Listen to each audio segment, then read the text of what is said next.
નમસ્કાર, ખેડૂત કૃષિ મોલ યુટ્યુબ ચેનલમાં આપ સર્વ દર્શક મિત્રોનું સ્વાગત છે। મિત્રો, વાત કરવી છે મગફળીના પાકની અંદર પાછળની અવસ્થાએ જે સફેદ ફૂગનો પ્રશ્ન આવે છે અથવા તો જે શરૂઆતની અવસ્થાની અંદર જે કાળી ફૂગનો પ્રશ્ન આવે છે, તો એના નિયંત્રણ માટે આપણે આગોતરા આયોજન માટે મિત્રો આપણે શું કરવું જોઈએ કે કેવા પ્રકારની માવજત આપીએ તો આપણને સારું રિઝલ્ટ મળે, તેના વિશેની વાત મિત્રો આ વિડીયોની અંદર આપણે કરવાના છીએ। મિત્રો, આપણે આ વિડીયોની અંદર વાત કરવી છે ટ્રાઇકોડર્મા અને સુડોમોનાસ ફૂગજન્ય જે બેક્ટેરિયા આવે છે તેના વિશેની વાત। ટ્રાઇકોડર્મા અને સુડોમોનાસ આપણા પાકની અંદર શા માટે જરૂરી છે? તો મિત્રો, આપણો જે મગફળીનો પાક છે પાછળની અવસ્થાએ કે શરૂઆતની અવસ્થાની અંદર રોગની અંદર ભેળાઈ ન જાય, તેના માટે મિત્રો આપણે ટ્રાઇકોડર્મા અને સુડોમોનાસનો આપણા પાકની અંદર ઉપયોગ કરવાનો છે। મિત્રો, વાત કરવી છે મગફળીના પાકની અંદર આવતો કોલાર રોટ, એટલે કે જે મગફળીનું જે થડ છે જમીનની બાજુની અંદર ગળું પડી કાળું પડી અને સુકાઈ જાય, છોડ સુકાઈ જતો હોય છે। તો મિત્રો, આ એટલે કે આપણે જેને કોલાર રોટ કહીએ છીએ, એટલે કે જે ખેડૂત મિત્રો જેને ઉગસુકના રોગ તરીકે ઓળખે છે, તો મિત્રો આના નિયંત્રણ માટે થઈ અને સુડોમોનાસ ફ્લોરોસેન્સ નામના જે બેક્ટેરિયા આવે છે તેનો મિત્રો આપણા પાકની અંદર ઉપયોગ કરવાનો છે।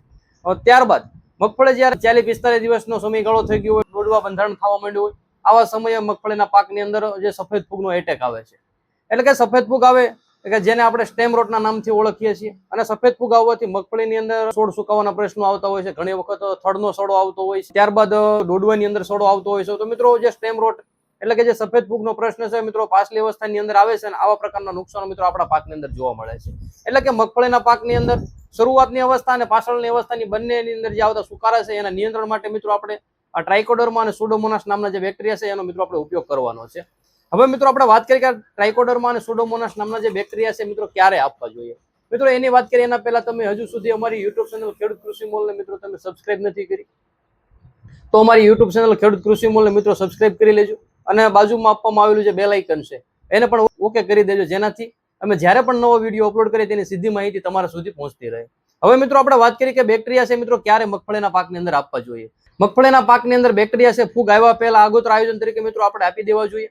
એટલે કે જ્યારે મગફળીના પાકની અંદર મગફળી ઉગી જાય અને જ્યારે વરસાદી વાતાવરણ હોય, સાથે સાથે જમીનની અંદર પૂરતા પ્રમાણની અંદર ભેજ હોય, આવા સમયે જો મિત્રો બેક્ટેરિયા આપવામાં આવે તો ખૂબ સારું રિઝલ્ટ મળતું હોય છે। એટલે કે સમયસર અને યોગ્ય માત્રાની અંદર યોગ્ય ડોઝની અંદર આપણે આપવામાં આવે તો ખૂબ સારા રિઝલ્ટો મિત્રો પાછળની અવસ્થાની અંદર આપણો પાક છે રોગની અંદર ભેળાતો નથી અને ખૂબ સારું રિઝલ્ટ મળતું હોય છે। હવે વાત કરીએ કે આ બેક્ટેરિયા છે મિત્રો શેની સાથે આપવા, તો મિત્રો બજારની અંદર મળતો હોય એરંડીનો ખોળ છે, ત્યારબાદ લીંબોળીનો ખોળ છે, સારું ગળતિયું ખાતર છે દેશી, એની સાથે મિક્સ કરીને આપવા જોઈએ। અથવા તો જે બજારની અંદર માર્કેટની અંદર ઘણી બધી કંપનીઓ જે ઓર્ગેનિક મેન્યુઅર એટલે કે ઓર્ગેનિક જે ખાતરો બનાવે છે એની સાથે મિક્સ કરી અને આપણા મગફળીના ઉભા પાકની અંદર જો ઉડાડી દેવામાં આવે તો ખૂબ સારા રિઝલ્ટો મળતા હોય છે। અથવા તો જો એનું ડ્રેન્ચિંગ કરવામાં આવે છોડના થડની બાજુની અંદર તો મિત્રો પણ જે આ ફૂગ છે એના આગોતરા આયોજન તરીકે ખૂબ સારા આપણે રિઝલ્ટો મેળવી શકીએ છીએ।